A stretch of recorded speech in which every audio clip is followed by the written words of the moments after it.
We're not underwriting 1,000 deals a year. If it's not the perfect deal, or there is no perfect deal, but if it's not a good deal, we're not going to do it. And it's the same philosophy, the same business principles, and they bring along the team, which will help and support you. When you're doing new construction, there's no cash flow. I think everybody should own at least 2 houses, if not 5. Greetings, well builders. Welcome to Get Diversified, your go-to podcast for all things real estate investments. I'm Jacqueline. Melvin Landry. We're thrilled to embark on this wealth building journey with you. Imagine this. What if your investments not only secure your future, but also unlock a life of financial freedom? That's what we're diving into on this show. Apartment buildings, storage facilities, mobile home parks, the whole shebang. But here's the kicker. It's not just about investing. It's about crafting a legacy, building memories with your loved ones, and seizing every moment. Time is the currency of life. And let's be real, none of us wants to waste. We've got the insights, experience, and dash of excitement to spice up your investing game. Plus, we'll throw in some real-life stories that'll make you see the potential in every brick and mortar. Subscribe, buckle up, and get ready to turn your investments into the ticket to financial freedom. Together, we're not just building wealth, we're building a community of savvy investors. Let's get diversified. Hello, folks, and welcome to another episode of Get Diversified. Here you have myself, Melvin, and Jacqueline Landry, and today we have a fantastic group on our podcast show today. We have the Neelys. So welcome, Alan and Elena. Thank you for joining the show with us here this evening. Thank you. Thank you for having us. Yeah, thank you. Go ahead. Thank you. Well, Alan and Elena, hey, guys, thanks for joining us once again. And we appreciate the time spent here with us today. So why don't you tell our listeners a little bit about both of you, where you're located, how you got into real estate, and what you guys are working on. So we started in real estate back in about 2000. We both had careers. I spent all of the 90s trying to make it to my dream job, which was to be a pilot. And along the way, I went through a couple bankruptcies at airlines and had paychecks bounce. It's not a stable industry. So along the way, I thought I need a side gig just in case something bad happens to this industry. So as soon as I got off probation at a major airline and she had a nice job at Weyerhaeuser, Elena has an MBA in finance. So we bought our first rental in 2000, fixed it up. We did that BRR thing long before it was a thing. So we bought it, rehabbed it, refinanced it, moved out, did it again, repeat. Yeah, that's when we got hooked up on the real estate, and Alan was working his W-2 job and I was working mine. And we discovered along the line that it's sometimes easier to remodel with the bulldozer. So we built our first house and then we got pretty much hooked on it and started looking for other opportunities. And at that time, our daughter was born, and I kind of was faced with the choice which many women come across. Do I go back to full-time job? Do I stay home? That option wasn't for me. I thought I was going to go crazy if I stay home. So I got my real estate license and started working in real estate business 20 years ago, actually. And really loved the real estate industry, really loved the real estate from all the different aspects, selling real estate, investing in real estate. And at that time, Alan had his general contractor license as well. And then we had a property management company, and things were just getting crazy busy. And I think sometime along 2015, Alan is kind of more of a spreadsheet and analyzing the numbers, brain and family, and he started looking at all of our investments, and our properties appreciated really well. We had a lot of equity, but there was no really cash flow. And that's, as the saying goes, you want to figure out how to make your money work for you, otherwise you'll be working for your money till the day you die. So we started looking at other opportunities to invest and learn what would be the next steps, and that's how we came across the multifamily. Yeah, and then I just started going to meetup groups. They weren't called meetup groups, but some broker said, "Hey, go show up at this Mexican restaurant in Austin on a Tuesday. Meet people, right?" So we did that. I started to go into Texas, met some people that were syndicators, and then We started investing passively in apartment syndications. We went quick, kind of like you guys did. And then COVID hit in about 2020, and then we started to become general partners in some deals. So to date, I think we've been passive in about 20. We're still in 13 currently as passive. And we're general partners in 7. And we still own the last thing we built here in Seattle. We finished in 2017, and it's an 8-plex on Green Lake, a nice neighborhood in Seattle. That probably takes more time to manage than all of that. Yeah, that 8-plex takes more time than being a passive investor in 13 deals, thousands and thousands of units. It's much easier to be a passive investor than own your own. Yes, and I think that's definitely a misconception to a lot of folks, right? They don't understand the difference between active and passive, and everybody is super excited, right, to be a general partner, but I don't think they realize the amount of work associated with that, or running a property management company, right? Or the fact that multifamily isn't always the best for a cash flow play. So out of all your passive investments, are they cash flowing for you? Right now, each one has its own unique situations. Some of them are cash flowing.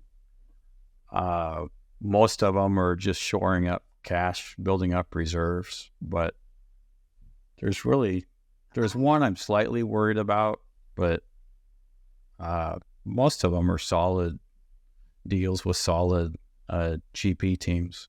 And I think it also depends what stage the project is at, because some of them is a new construction, so those would not have any cash flow. But I think having the right expectations and understanding what the project will involve. And as you mentioned, Jacqueline, it's absolutely right. Some of the multifamily projects will have very little of cash flow, and most of their value will be when they're selling. So I think once you start investing in that, kind of a snowball keeps rolling down the hill, and you're adding properties and you're liquidating the properties, then when you're really seeing the returns annually, sometimes maybe not quarterly cash flows, maybe some will cash flow, some will be in the finishing stage, some will be getting sold, some will be acquired. So, but yes, multifamily, as any other projects, you have to have clear understanding what the expectations are. And we've invested in some properties that had no cash flow, and then when they sold after like 23 months, one of them, we doubled our money. And we've had others that had really good cash flows, like 8 or 9%, but then when they sold, it turned out to be about a 15% IRR, internal rate of return. So annualized, it was 15%, and it didn't quite double our money. So it's just, they're all unique. Yep. Yeah, we can't wait till the snowball effect starts. I mean, so, Melvin has a W-2 still. So, we're just trying to understand kind of when that snowball effect starts happening, and at what point can he retire from his W-2 so that he can join me on the beach drinking margaritas. Yeah. And I think that's very smart too, because you don't want to go like, I'm quitting my W-2 job, I'm getting in the multifamily full speed, and that's when you come across general partners who never say no to any deal they come across. And then they're more eager to acquire more units rather than choose the right properties. So I think it's very smart, kind of start building up the portfolio. And then that's when you really start maximizing it and getting that snowball effect. Yes. And I think another misconception is, right, people think that after a year or two, people can quit their W-2 and say, hey, I'm good. Am I going to be able to live off of that? I'm like, live off what? Well, right? Some 15% IRR? Probably not. Once it doubles, if you're lucky. Yeah. Maybe, but you don't want to pull that cash out, right? And get taxed on that. You have to pull it out the right way that, is tax advantage. Well, tax advantageous. Right. Yeah. We know some general partners that were in a hurry to quit their W-2 job. And then as soon as they quit their W-2 job, they got into 2 or 3 deals as general partners, but it's like too much. They don't have much capital in reserve. And so now they're really hurting right now because I don't know. Yeah. Mm-hmm. Yes. Yeah. So any listeners out there, don't quit your W-2 job until you know for sure that you have a lot of money in investments. You have the cash flow side and the long-term side. Yeah. You know, because I think that that's just a huge misconception when getting into the multifamily space. Mm-hmm. So, hey, I'd like to hone in a little bit on the construction piece of what you talked about. So that's an area that Melvin and I hear a lot of people talking about, like building from the ground up. Right. And I would love for you to give us as well as our viewers, you know, your pros and cons as to how does that work? How do you raise money? Are there different phases? What are some of the risks and rewards? Yeah, to go back when we started, our theory was to find the absolute ugliest house in the nicest neighborhood we could afford. So for us, that was Alki Beach in Seattle. So a couple blocks off the beach, we focused within 2 blocks of the beach area. And we looked so it's a great location. So we had location, pretty good terms. We brought on a partner, and then we had expandability. So we would buy a house so we could put 3 townhomes on or 3 houses on, or 4 or 8 or whatever. So we look for location, terms, and expandability. And then when you have a new construction project, when we would complete it, we'd have roughly 50% equity in it. So we had a lot of equity, but our cash flow might only be $150 to $200 per unit. So we were not making a lot of cash flow, but in Seattle, with Amazon expanding, everything just rapidly appreciated. So we just rode the appreciation wave for 1 10-year cycle and then sold most of it starting in 2015. And I think to circle back on your question, I ran into a lot. So there's single family, new construction, and then multifamily are completely a little bit different beasts, as well as the commercial real estate and then residential real estate.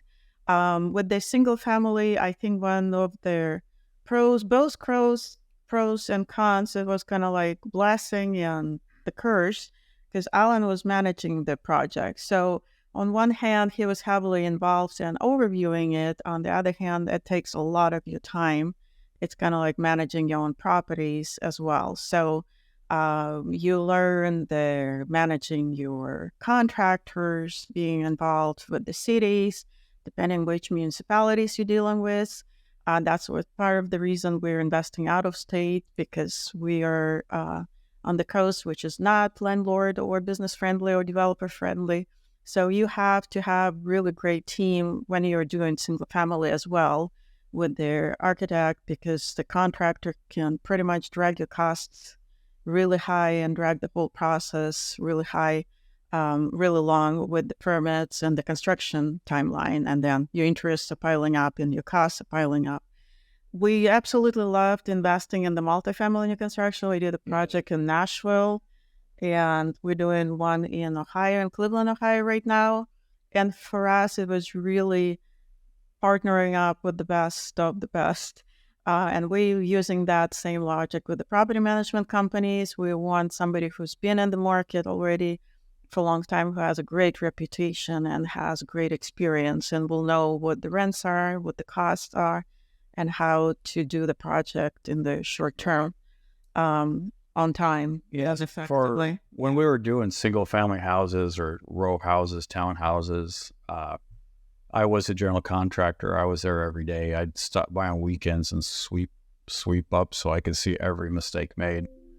And then when you're doing, like right now we're doing building 77 units in Cleveland, Ohio. Well, I live here in Seattle.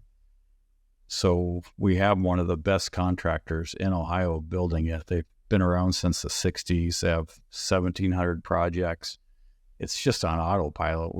I fly out there, walk the job site, talk to the subcontractors, the president of the construction company, and it's definitely the way to go. It's much easier to build a bigger project with competent professionals.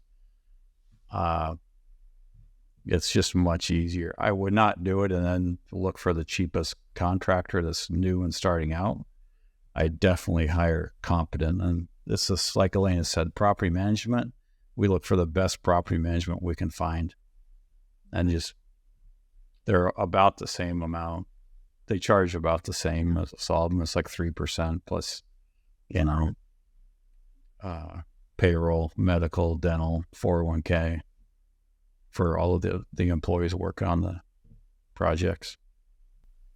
Awesome. Well, that is good advice, because we have a piece of land here in Pittsburgh, and we're just starting to talk to builders, but these builders have built single-family homes, and we want to build 2 or 3 duplexes on this piece of land because it'll to monetize our money. And I kind of looked at my husband and said, yeah, this guy was really nice, seemed to know what he's talking about, but I'm not that comfortable with somebody that hasn't done it multiple times. Yeah. And like, you don't want a custom home builder when you're building a for-rent project. Yeah. You want somebody that will keep the cost down. The architect needs to understand you have to keep the cost down. You don't want floor-to-ceiling windows on a rental property. It just cost a fortune to build it that way. We've done, like, for us, was very effective. Before we started the construction, we didn't know much. So we started kind of touring the properties, touring the new construction site, talking to architects. And just as you mentioned, we found the architect who worked with the local builder. We liked the designs and how he was designing the properties, which were in high demand in that area. So we kind of reached out to him, and he helped us to oversee the first project that we built as well, kind of was our project manager as well, and kind of learned along the way as well. And that's, I think I would seek out somebody definitely who's already has experienced, and because it kind of builds on itself, because the architect will refer you to the builder or the contractors. And it's the same philosophy, the same business principles, and they bring along the team, which will help and support you rather than you trying to conquer it on your own. Got it. So are you syndicating this, or did you guys buy? No, we're financing to build yourself. Syndication, and that's something we were talking a little bit earlier about. When you're doing new construction, there's no cash flow. And, one of our investors called up about 6 months into this project, said, "Hey, where's the cash flow?" And I sent him back a picture of the footing, a concrete trench filled with concrete with rebar sticking out. And I'm like, the cash flow is going to be a while from now, You need to understand the process. So most of our investors are really patient. They have patient money. They understand it's going to be a while. And as long as the project's going good, it's on time, on budget. Rents have gone up since we underwrote it like a year and a half ago. It's nearing completion. Hopefully in January, February, we'll have some units online. Well, it's probably a little bit different type of investor who will invest in the new construction. We have a lot of people who are investing with their self-directed IRA or solo 401k, so they're not really that adamant about cash flow. The investors who we have who are sailing in Bahamas or who are retired, they kind of more interested in their cash flow, so they will be looking at the different projects. So I think just setting the expectations and kind of walking the investors through what it would be like, and when the property will get refinanced, and are you planning to keep it longer term, or are you planning to sell it once a property is stabilized after a couple of years. I think those are key elements and expectations. Yeah. Yep. So one question about the, I lost my train of thought. So you're building it, you're building up the cash flow. Oh, I forgot what I was going to say. Well, I'll jump in I'll jump in here and kind of provide it for the next question. So as you think about we're ending 2023, we're heading into 2024. What's the outlook in terms of you all as a couple, right? Your growth trajectory, where your lines of opportunity, where you all are looking towards as we kind of head towards the new year? Well, yeah, we're in no. There's a lot of people out in a rush to go buy properties. Yeah, we're just like when we started, we were hyper focused on one neighborhood in Seattle, a great neighborhood. We have some neighborhoods picked out in Texas, north of Houston. There's a couple little towns we like with really good schools. So we're just looking at those niche markets. We're not underwriting 1,000 deals a year or anything like that. We're doing like one a week, maybe. If it's not the perfect deal, or there is no perfect deal, but if it's not a good deal, we're not going to do it. Yeah. And then the ones that we're GP on now, they're going really good for the most part. There's some troubles here and there, but it's nothing to lose sleep over. So I think we're kind of refining our criteria at this point. We worked with different general partners. We kind of invested passively in different type of projects in different type of markets. So right now we're kind of narrowing down our focus and saying it has to be this criteria. If it's not, we're not even going to consider the project. And just deep diving and focusing more on asset management. And again, in different markets, it's always proves, right, that if property is managed right, it's gonna weather the storm. There's always some issues in multifamily. There are storms, there are pipes freezing, there are trees falling. There's always something, and it's just you learn through the process what partners do, how they respond. I think it's like even being married. It's like you never know. You learn through the crisis, you work through the crisis, and then you kind of move on with your lessons and just say, this is how we're going to move forward going forward. And yes, we still love multifamily. We love the experience we have and just going to cherry pick and keep moving forward, learning from the experiences. Yeah, that's good advice. Because I think, being in a multifamily approximately 2 years, we really haven't honed in and, narrowed our focus. But I think based on, what they're saying is it's good advice. I think eventually we'll get there. And so that's good to know. And then the question that I had that I remembered after he asked his is from a cost segregation study. When you build, does it have to be stabilized, or can you do a cost segregation study once it's built and you have your certificate of occupancy? Yeah, it has to be built and a certificate, at least one tenant living there. Okay. Then you can do a cost segregation study. And okay. All right. And then your investors will get part of that, right? In the year that where the CO was issued. Yeah, sadly, it's the year the CO was issued. We were pushing really hard to get the project completed this year, the 70 unit apartment, because the cost segregation says this year you get 80%, and next year it's starting to sunset, so it's 60% next year. So unless we get somebody to reinstate it. Yeah. We have our fingers crossed. That's in our prayers every night. Yeah. Never know. Yeah. 300 million people. We got 2. That is true. That is. Yep. So, guys, I have a question for you. I mean, you guys, been working in real estate for quite a while. Want to talk about the husband-wife balance in terms of. Sure.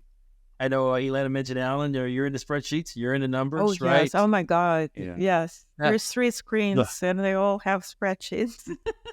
It's not that bad. You care to kind of maybe share for the listeners? We work together, right? You all are a power couple as well. Where you find a balance, I think the most important part is to for both to be involved and work together. The roles might change and shift throughout the years, but I think it's most important to be on the same page and kind of go through the process and grow together. We've been doing it for a long time. Yeah, we started like in 2005. We went to a seminar. It was about self-development, writing goals and stuff. Guy named Brian Buffini. He's a great guy. So since 2005, we've been writing our goals, and then somewhere over the years, we learned in December we write our own goals for basically the whole month, and then then we share the goals like on New Year's Eve of what what does she want to do, what do I want to do, and then we spend a couple weeks of January trying to map out our year. And you don't have to be fancy. You just print out a calendar, every month on its own piece of paper, tape it to the wall, get out a Sharpie and start, we're not moving this vacation period. And just things like that. And then life happens and you end up moving it anyways, even if it isn't Sharpie. And then another thing is what's important to her typically isn't that important to me, and vice versa. And like when we were building homes, I know I was helping a few couples that we know build their houses in West Seattle area, and they were like having fights over paint colors and hardwood floor, tile, the cost of this. It's like vanilla, off-white with white trim. Yeah. We just were trying to build a Toyota here that 99% of the population want. So we never had arguments about the little things. I think being on the same page for the main direction where we're going, what we would like to do.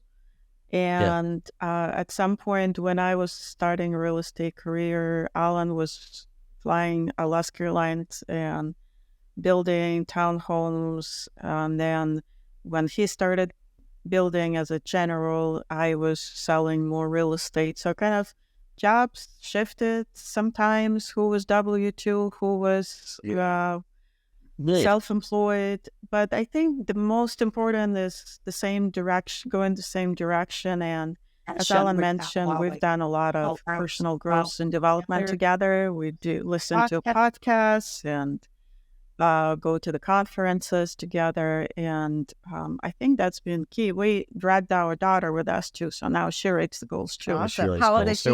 Yes. How old is she? She's 20. Okay. All right. 20. Goes to college, getting 3.9798.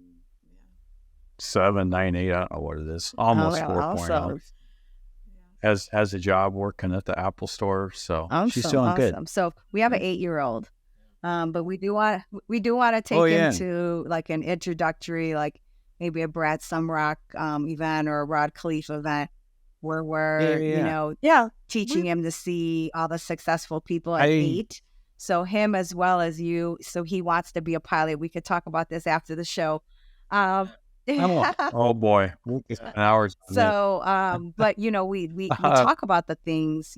He says he wants to own his own plane, and I said, well, how do you think that you're going to do that?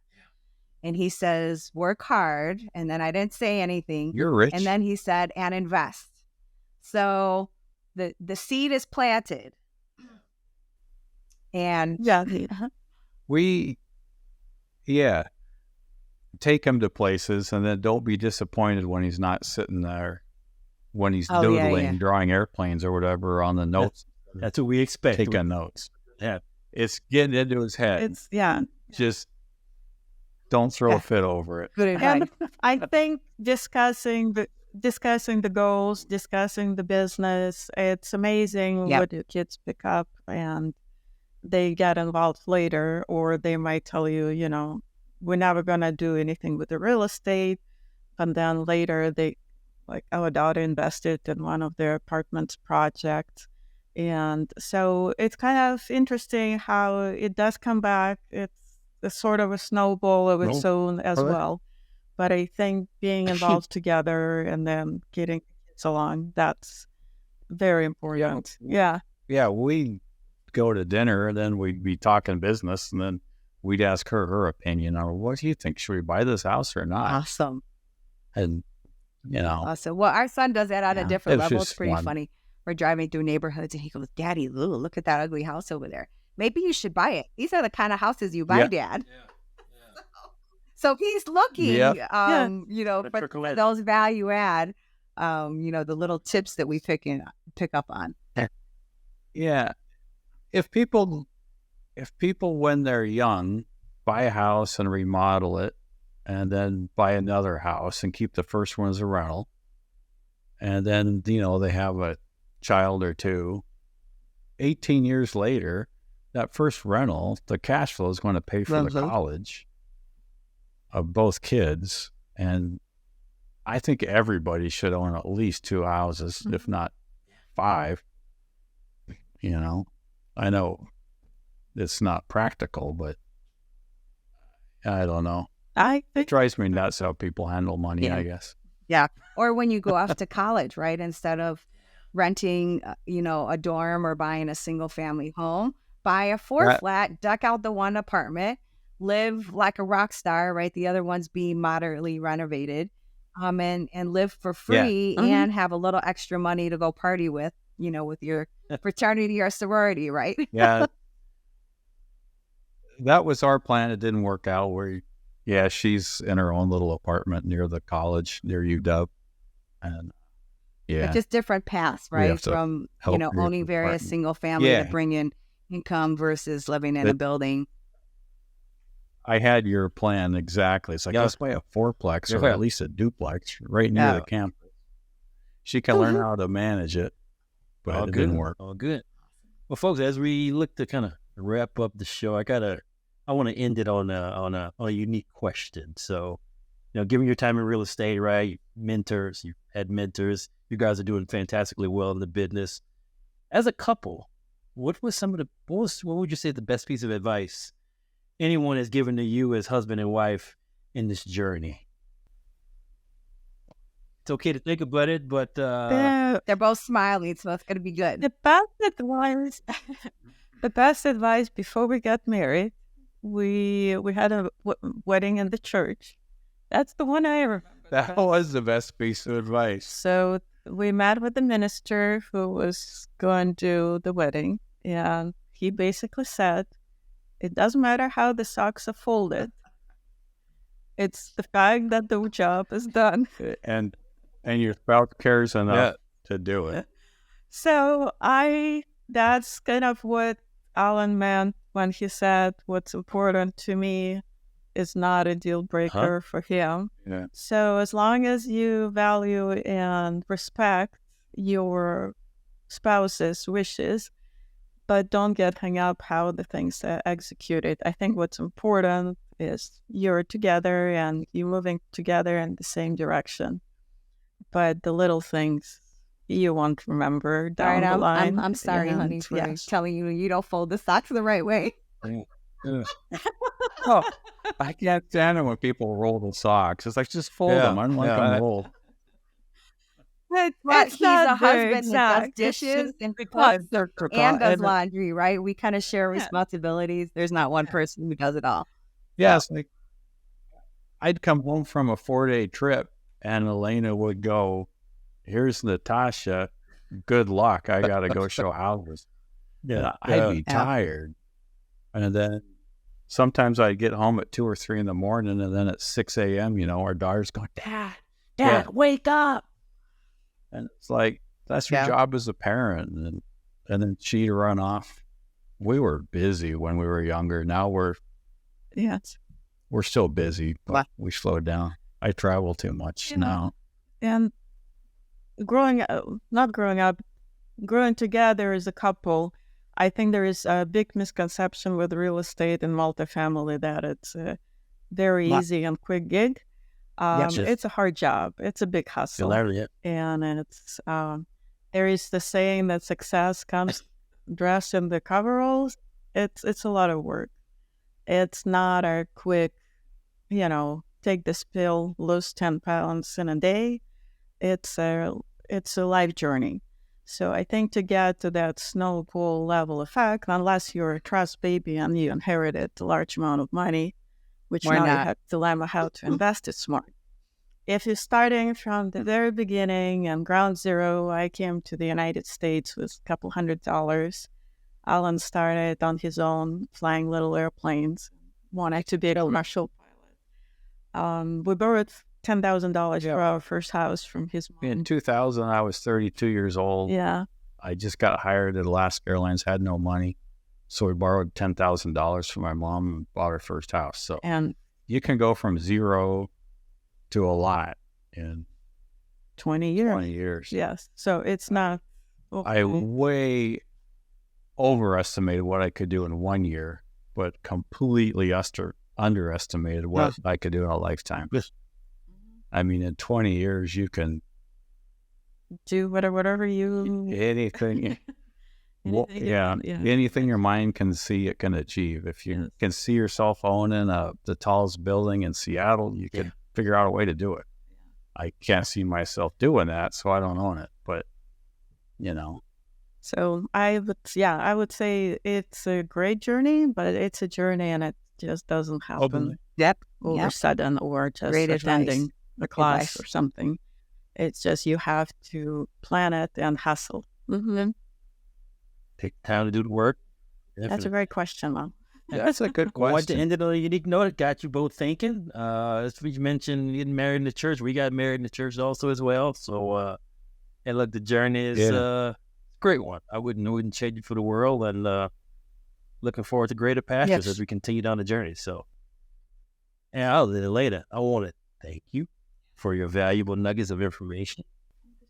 Thank you so much, Mel and Jacqueline. Our listeners, this is a dandy of a show. So you laid out some good foundations, some good pointers for folks to take from here. And hey, at the end of the day, get diversified, folks. Can't say it any more further than that. So I thank you very much. Yeah. Jacqueline and Melvin, thank you so much for taking time out of your busy day to listen to this episode of Get Diversified. Please make sure to subscribe to our podcast so you don't miss out on future episodes. Finally, stop by our website and follow us on social media. Ciao for now. Make it a great day, and we'll see you next time. And remember, get diversified.